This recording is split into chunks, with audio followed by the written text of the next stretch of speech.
Amazing, thank you. Perfect. Hello, welcome back to 24-Hour Recovery, people. We are still here with Chris and Ricky.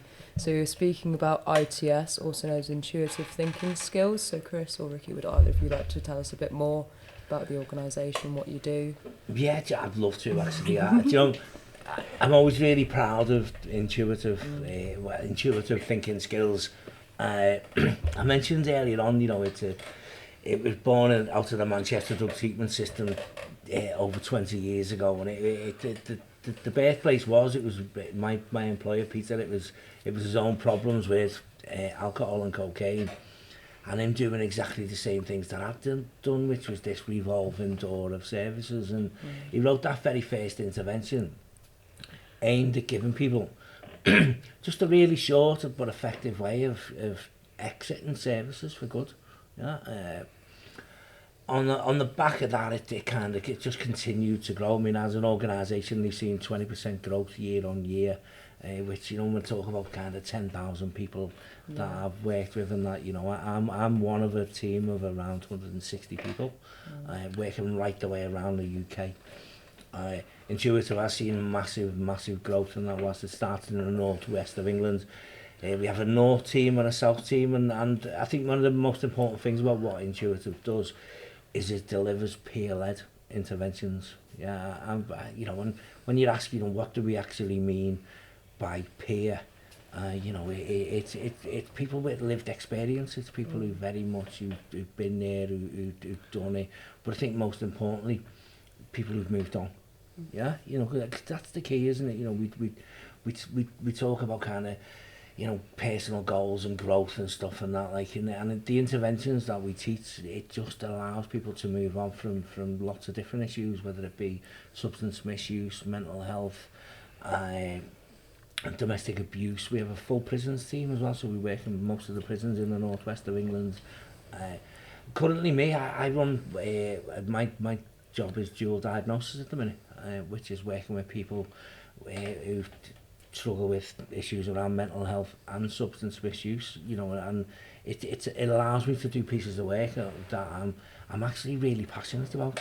Dual diagnosis, historically, people were passed around from service to service. They turn up at mental health services and be told, you haven't got a mental health problem, you've got a drug problem, and then they go to drug services, and drug services go, no, this isn't a drug problem, that's a mental health problem. And so having the opportunity to deliver the types of interventions that we do, it's lovely for me, seeing people, we're not just giving up and getting off drugs is just the starting point, addressing.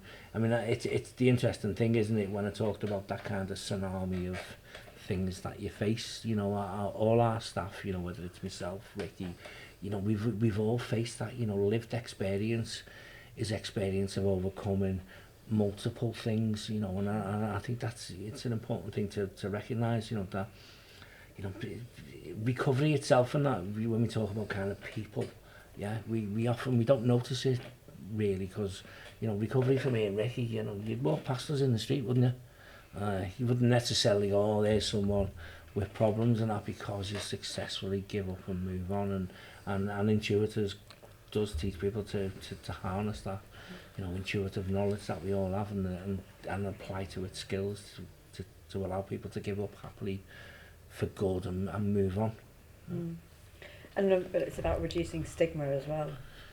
I love that, actually, reducing stigma and that, because, I think originally I always thought that crime and drugs was a life sentence.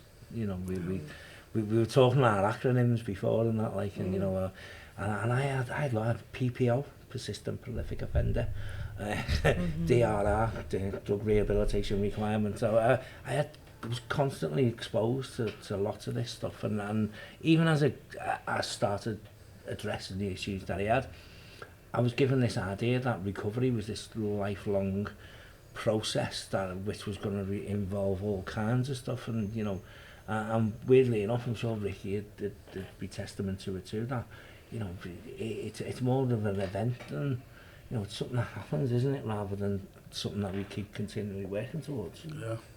Yeah, but like for me, I'm still on probation as well, and like, you know, to work where I'm working, you know, like I was saying before, I went back into a prison the other day, which was a massive thing for me, to be able to walk back in as a professional, you know, and I'm calling myself that now because it's what I am, you know, I'm, and it was a massive achievement for me to be able to do that.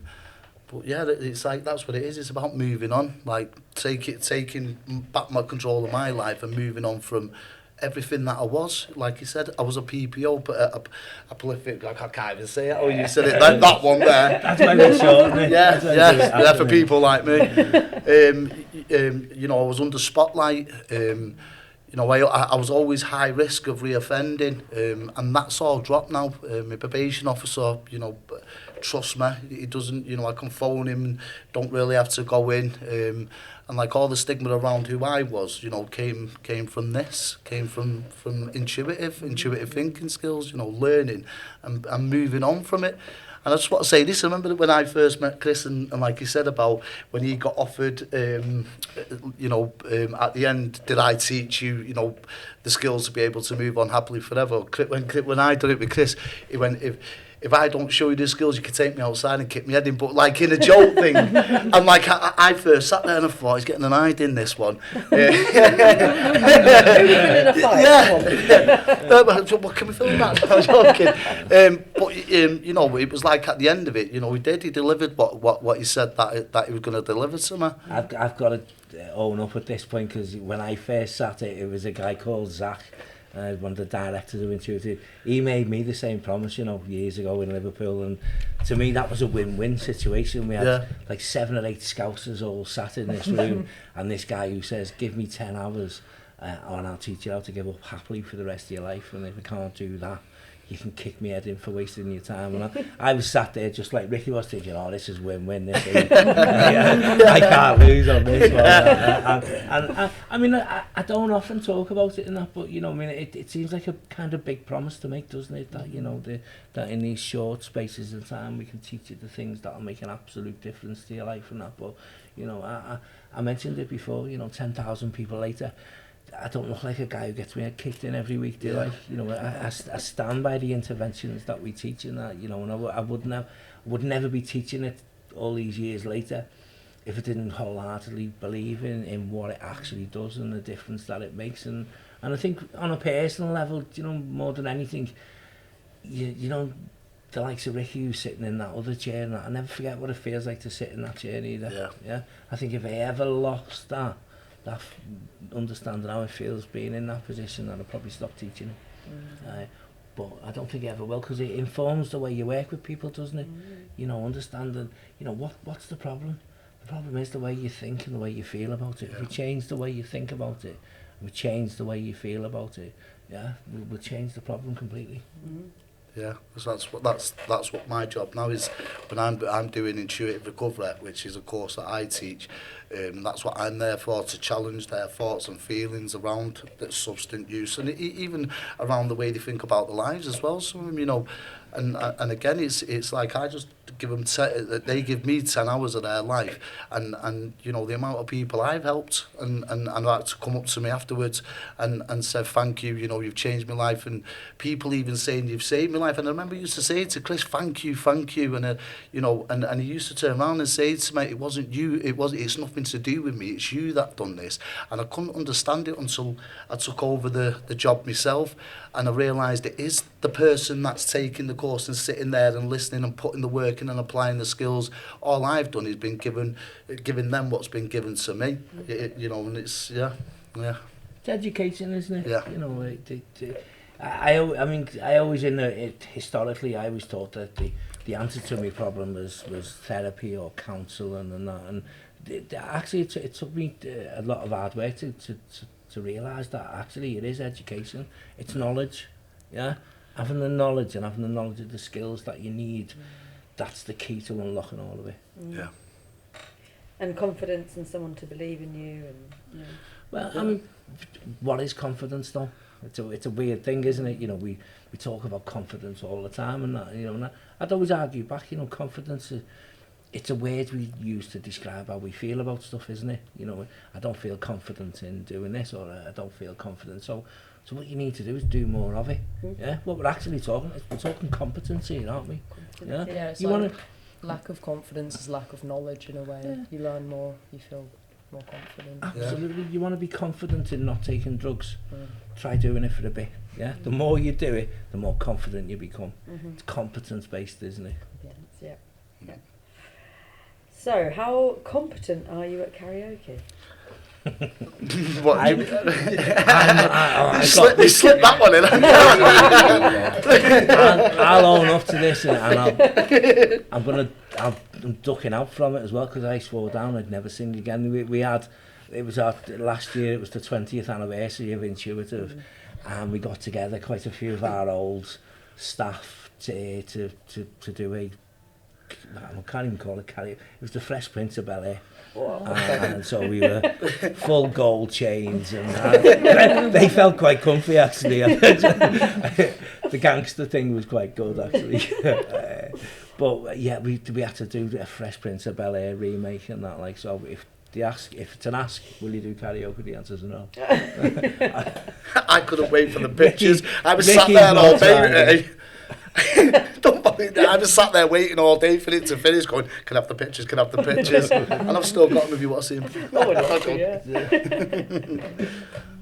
Why do you want us to do karaoke? Oh, yeah, love it. I think it says a lot about a person. Andy, what's your favourite karaoke song? We've had this conversation. I know. Just hoping you might. I've only ever done karaoke once, and because I know a bit about how equipment works, I just switched the microphone off. And mind. Basically. That's the closest you'll get to me doing karaoke. Pretending I'm doing karaoke. Under extreme duress. I've got an awful one which I'm glad seems to have disappeared off YouTube, and that it was back before I'd even contemplated the idea of giving up drugs, and it was me in Benidorm with one of my mates. I'd actually lost my voice. If you've ever heard two Scousers doing a Beatles song and one of them's got no voice at all, it didn't surprise me it made it onto YouTube. It didn't surprise me it got onto, but I am so relieved it's not up there no more. I've done an X Factor machine in town, but I didn't realise, like, when I was doing it, it had a big screen. Have I ever told you about it? It had the big screen above the box. You remember the X Factor machine? You pay £3 for it, and I went in and did Don't Stop Believing. But, like, I didn't realise everybody could see it. So when I've come out of the booth, like, pure people was like clapping and that, and just lots of all no. He's enthusiastic. Do you know what I mean? It's you know, when you talk about stuff like karaoke, I mean, for me, one of the nice things was that, you know, kind of life after drugs, there's a lot of fun in that. Yeah. You know, if I had to recount kind of 20 years of, you know, what's that been like since stopping and stuff and that, like, you know, I could talk for hours about stuff, you know, skydiving, bungee jumping, climbing mountains. I still don't understand that one, by the way. It's getting more and more popular. But you know, recovery itself, in that it doesn't involve sitting in dark rooms talking about you know, drinking and using and that. Recovery for me is, you know, it's about life outside of stuff like that. You know, we tend to, people see recovery as this kind of stigma that, you know, it's a thing that you're gonna have to carry with you for the rest of your life. And yeah, I mean, it's an odd thing, isn't it, when we talk about addiction and recovery, and you know, you know, people give stuff up all the time and we don't stigmatise. You know, where's all your recovering smokers, right? People give up smoking all the time, yeah, and yet I don't class myself as a recovering smoker. Don't eat Jaffa cakes, I'm not a recovering Jaffa cake. You know, how far do you want to take the labels? And you know, if I had to kind of adopt labels, you know, life's over 20 years has offered me loads more, isn't it? You know, I have some of my favourite ones, which is stuff like Dad. You know, when I hear the word son off me mum and stuff, and that, you know, these relationships that I would not necessarily have had if it hadn't been for the changes, and that those labels appeal to me way more. You know, even listening to Ricky when he talks to me as my friend, my colleague and stuff, and that, they're labels that are way worth having and stuff. Yeah. Yeah, I agree with that. I mention this quite a lot. Like, for me, with my mum as well, I remember when she turned round to me and said to me, she loves me, but she doesn't like me. And I could never figure that out. You know, like, I used to kind of laugh it off. It was kind of, you know, not proud of it, but I weren't bothered about it until I realised it, you know, like, and when you just said that there, it just made me think, you know, when my mum turns around to me now and says she loves me, and like, she, you know, or she phones me and says, can you help me with this, son, you know, and that there is what makes me proud as well, you know, thinking about it, like when you asked that question before. I just wanted to say that. I get that bit in. I think it is a lovely thing that, you know, especially for friends and family, and that, you know, when there is problems or when things that someone does need, I think it's nice that it's your phone that rings. I love that. You know, I mean, you know, love the everyday problems that people come to me with and that, like, because, you know, I've built a reputation on solving problems. It's sort of lovely to be able to share that, especially on a personal level with the likes of friends and family and even Ricky's. Yeah. I mean, you've dealt with a few of my problems. Well, if your 20-year-old self, or 20 years ago, if you rang your phone and you picked up now, what would you say to him? What I'd say to him? I'd say to him, I probably should have phoned you 20 years earlier.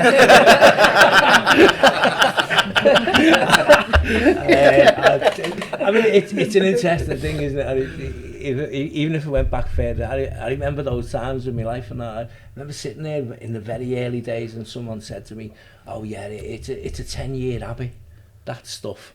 And I was sitting there kind of 12 years in thinking, shit, that means I've got to do another 8, doesn't it?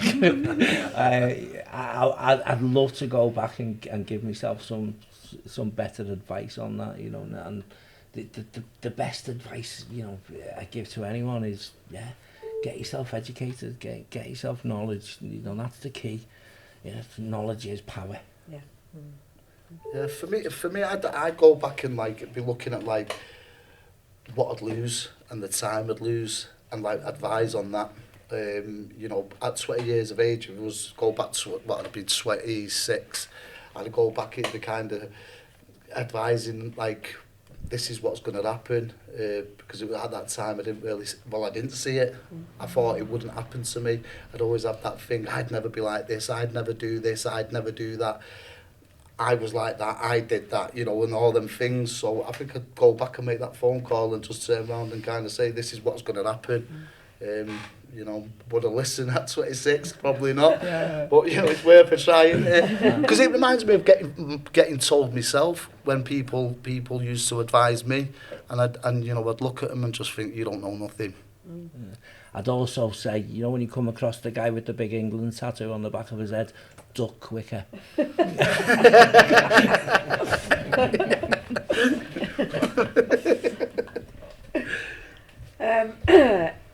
Something we said we wouldn't bring up. Football. Okay. Is that one of your big loves of your life? Yeah, I must admit it. Yeah. Thanks for putting me on the spot there. We're sitting here in Old Trafford, talking football. God, one job for it. Yeah, I No, I thought it would be remiss of me not to mention. No.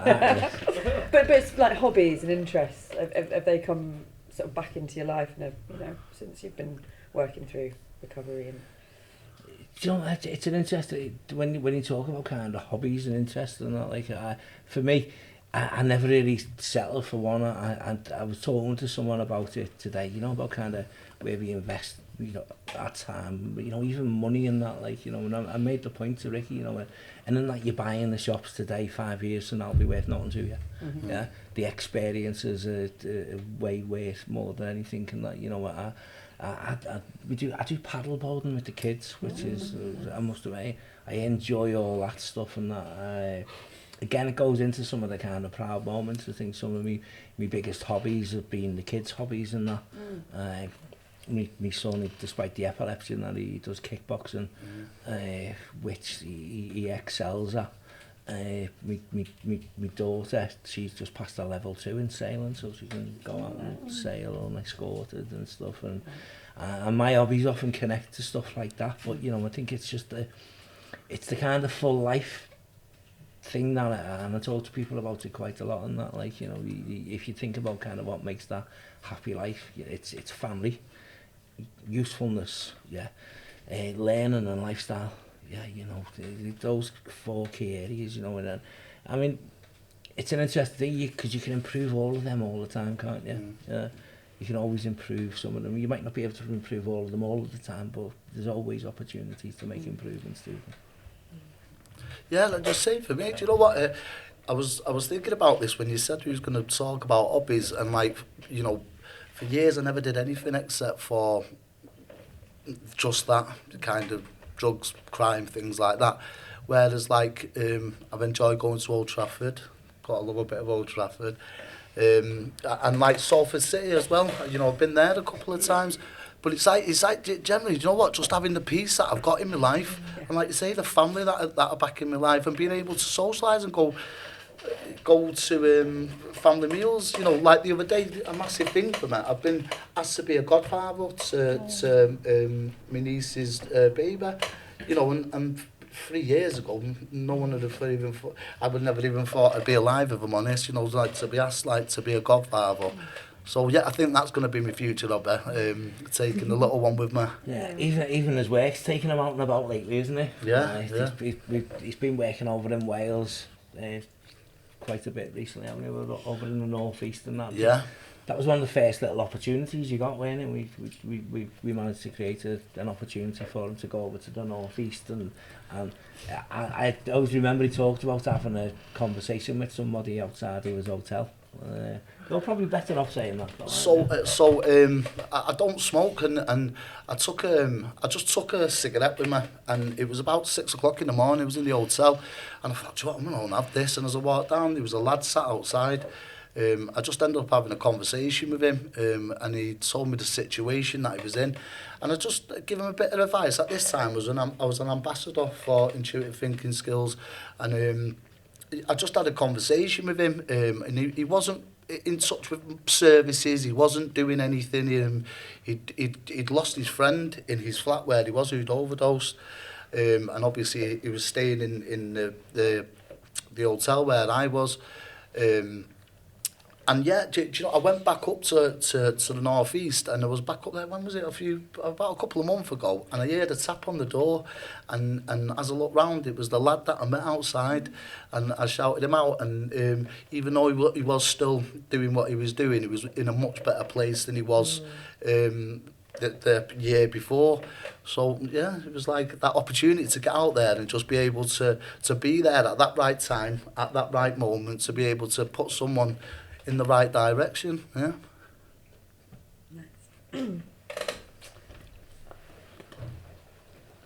I've got one more question. Go on, So if anyone is listening or watching to this, and they is Intuitive something they can reach out to? Is there a referral service? Yeah. I mean, Intuitive Thinking Skills, actually, if you go onto the website, just www.intuitivethinkingskills.com, you can go on there. You'll find lots of detail about the work that we do. Like I say, it's quite diverse, the types of work that we do. Reach out to us, get in contact, and that, I think for me, and it's one of the things I like most about Intuitive, is we love problems. Come to us, tell us what the problem is, and wherever possible, we'll help you in that. Like we deliver commission services right around the UK. But those are the problems we enjoy. Tell us where tell us what it is you need, and that, and we'll always do our utmost to get you the help that you need. But the website's a really good place to start. But I've got a second little question as well. This is more of a personal interest in the drug scene in Manchester. But I'm just interested, when I first started his services back in 2003, none of the services were really looking at ketamine, but it just wasn't a thing that got brought up. And I'm aware that the drug scene is always changing. I know the last couple of years there's been a real spice use in Manchester that's coming through. But is there anything at the moment regards particular drug use or stuff that you would say is becoming more prominent, is that the right word, in Manchester, that we're not necessarily talking about? I know that's a massive question, I know, and it changes. Prescription drug use is something that people are starting to be a lot more aware of, use of medicated painkillers and stuff like that. I think it's always evolving, isn't it? Yeah. You know, every you know, my generation, if you go back to the 80s, you know, it was heroin, the drug use that we see in the UK at the minute, it'll always continue to evolve in that, and I think again, it goes back to one of the things I like most about Intuitive, you know, the work that we do when somebody comes to us with a problem, whether it's drugs, whether it's alcohol, you know, regardless of the type of drug and that, you know, we talk to people about addiction, yeah.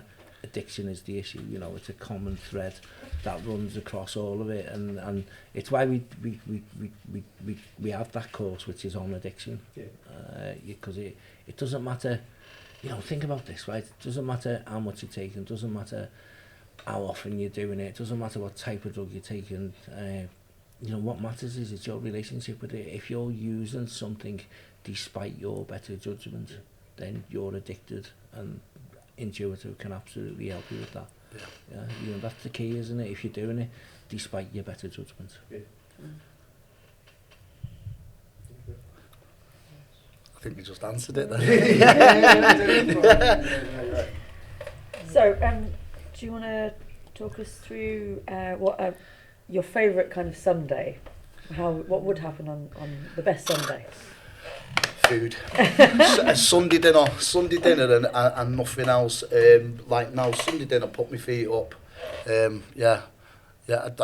Not no long mountain walks or nothing like that. Cheeky box set. I love a box set. Yeah. Love a box set. Sunday dinner. Yeah. Food and a box set. Football.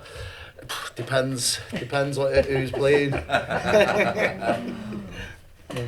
Yeah, mine's always cooking and that, like, you know, I think it's one of the most important things is, you know, especially because I love family, love that connection type of stuff, and I think food it's the kind of great leveler, isn't it? You know, when we you know, we call it breaking bread, don't we? We sit and break bread together and stuff, and I think it's one of the nicest things you'll ever do, because, you know, it's a really good place to share ideas and, you know, talk to people about kind of where you are, and, you know, I probably, it's one of them things we've missed out on, you know, fast food and all that, you know, we you give your order, you drive off and that, like when you sit at the Sunday table, I'm going to ask you questions, yeah, I want to know how you do, and I want to know how you feel, I want to know what your week's like, you know, and I'm only asking because I care, you know, and that to me, you know, creating an environment where we care, really important, isn't it?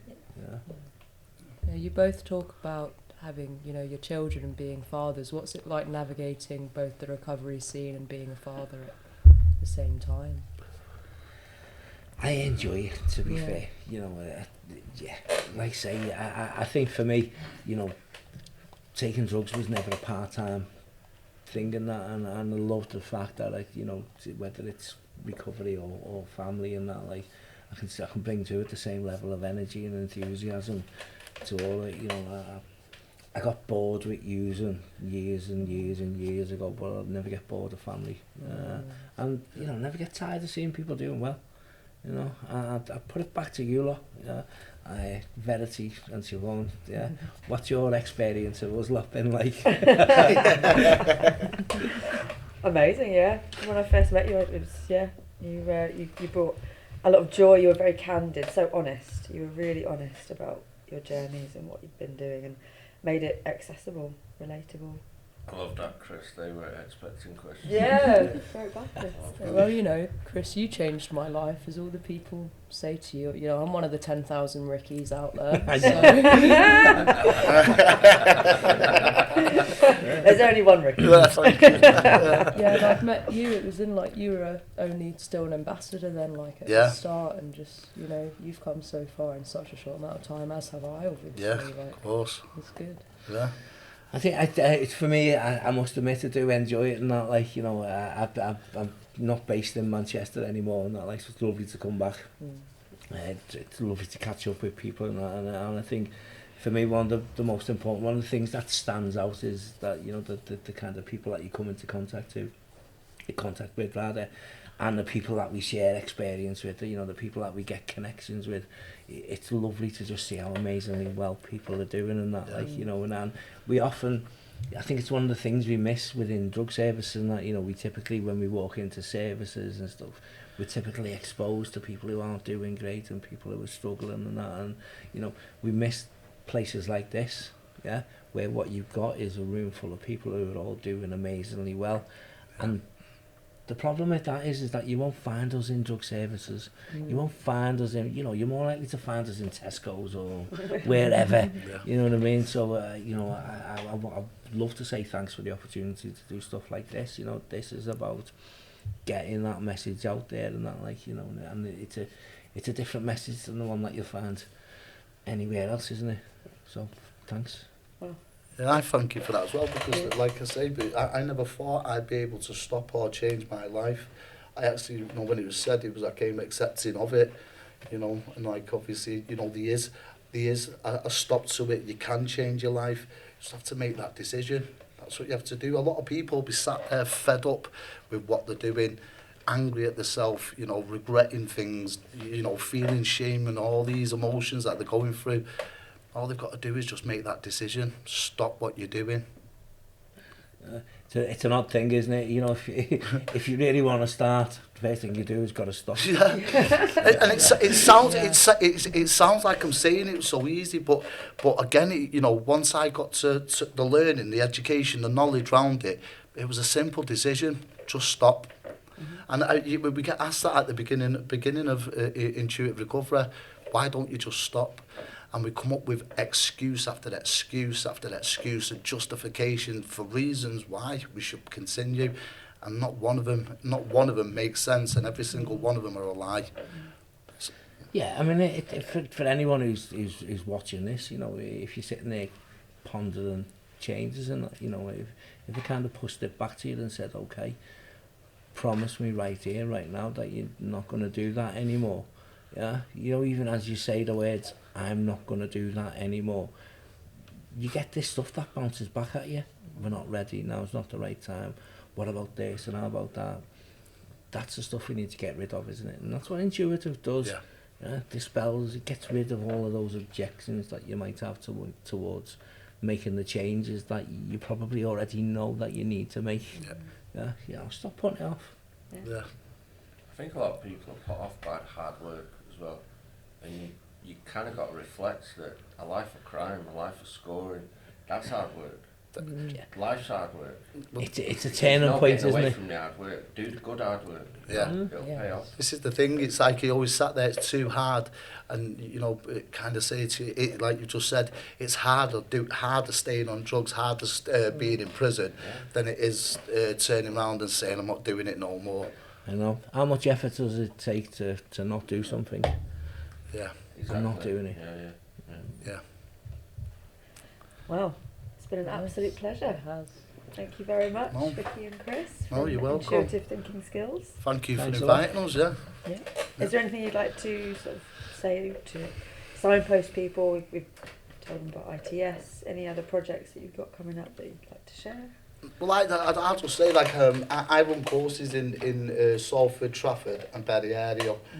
So, like, if people are out there that want to come and get involved and take part in the course, I'd love to see them there. Yeah, I'd love for them to take part in it. Yeah, for me, I mean, I'd say, you know, Ricky's out there teaching it. You know, if you're at all interested in anything that we spoke about on this, talk to Ricky. You know, really, he's all right. He's, you know, He says like, he says like reassuring you, you'll be all right with him. I was gonna say he's all right, and he does really care about what he does. Yeah, you can tell. But he's really good in the classroom as well. Come and enjoy the experience for yourself. Yeah. And that, you know. Well, he learned from the best. Yeah. It's by far the best decision I ever made, and you know, and that's in 20 years of making other decisions, and that was probably the best thing I ever decided to do, was give it a go. Yeah, I agree with that. Amazing. That's a good point. Happy days. Thank you very much. This has been 24-hour recovery people, more than a label. Ricky and Chris. Thank you. Thank you very much. Thank you. This is someone meant to say cut.